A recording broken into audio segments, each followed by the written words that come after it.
കളിയുടെ സിറ്റുവേഷൻ അനുസരിച്ച് കളിക്കുന്നവർ വളരെ കുറവാണ്. അത് സഞ്ജു തന്നെ അദ്ദേഹത്തിൻ്റെ അവസാനം ഈ പ്രസൻറ്റേഷൻ സെറമണിയിൽ പറഞ്ഞത്, ഞാൻ എത്രയോ പ്രാവശ്യം വിരാട് കോഹ്ലിയുടെയും രോഹിത് ശർമ്മയുടെയും ഇന്നിങ്സുകൾ അവർ കണ്ടിട്ട് പഠിച്ചിട്ടുണ്ട് എന്നുള്ളത്. അവരുടെ ഇന്നിങ്സ് അതെ ഡഗ്ഔട്ടിൽ ഇരുന്നിട്ട് അതെ 10 വർഷം ഡഗ്ഔട്ടിൽ ഇരുന്ന് കണ്ടിട്ട് അത് പഠിച്ചു എന്ന് പറയുമ്പോൾ അവർ എങ്ങനെയാണ് ഒരു ഇന്നിങ്സിനെ മുന്നോട്ട് കൊണ്ടുപോകുന്നത്, എങ്ങനെയാണ് ഒരു റൺ ചേസിന് മുന്നോട്ട് കൊണ്ടുപോകുന്നത്, അവരെങ്ങനെയാണ് ഒരു കളിയെ ഡീപ്പിലേക്ക് കൊണ്ടുപോകുന്നത്, അവരെങ്ങനെയാണ് സിറ്റുവേഷൻ അനുസരിച്ച് കളിക്കുന്നത് എന്നത് കൂടിയാണ് സഞ്ജു ഉദ്ദേശിച്ചതെന്ന് തോന്നുന്നു.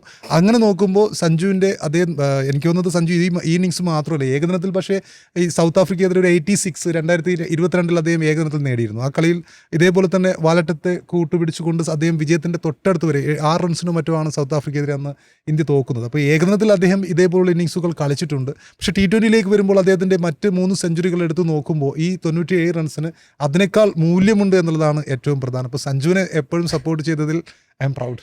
റൈറ്റ്. അപ്പോൾ ഇനിയിപ്പോൾ MSK ചോദ്യത്തിലേക്ക് വരുമ്പോൾ, പ്രിവ്യൂയിലേക്ക് വരുമ്പോൾ, ഇന്ത്യക്ക് എന്തായാലും ഒരു കടുത്ത മത്സരം തന്നെയായിരിക്കും ഈ ലോകകപ്പിലുടനീളം. ഒരിക്കൽ പോലും ഇന്ത്യ ഒരു അനായാസമായിട്ട് കളിക്കുന്നില്ല. എൻ്റെ ഓർമ്മ നമ്മളൊരു ഇത് വെച്ച് നോക്കുമ്പോൾ സിംബാബ്വെക്കെതിരായ മത്സരം മാത്രമാണ് ഇന്ത്യ ഒരു ഓൾറൗണ്ട് പെർഫോമൻസ്, എല്ലാവരും തിളങ്ങി ഒരു ഇത് കളിച്ചത്. അതിൽ തന്നെ ബൗളിങ്ങിൽ പക്ഷേ നമുക്ക് വലിയ പോരായ്മകളുണ്ടായിരുന്നു.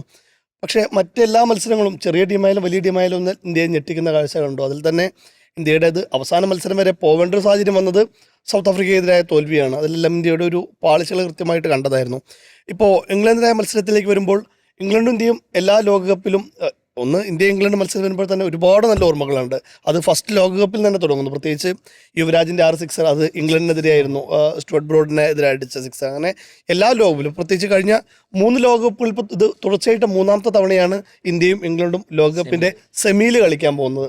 അതിൽ 2022 ലോകകപ്പിൽ തോറ്റു. അതെ അന്ന് ഇന്ത്യ പരാജയപ്പെട്ടു, അന്ന് ഇംഗ്ലണ്ട് കപ്പടിക്കുന്നു. പിന്നീട് 2024 വരുമ്പോൾ അതിന് ബട്ട്ലർക്ക് മറുപടി രോഹിത് ശർമ്മ നൽകുന്നു. ഇന്ത്യ ആ ലോകകപ്പ് ഇന്ത്യ കപ്പടിക്കുന്നു. 2026 വരുമ്പോൾ ഇതിൽ വിജയിക്കുന്ന ടീം കപ്പടിക്കാനുള്ള സെയിം സിനാരിയോ ആണ്, കപ്പടിക്കാനുള്ള സാധ്യതയും കാണുന്നുണ്ട്. എന്തായാലും ടൈറ്റ് തന്നെ ആയിരിക്കും.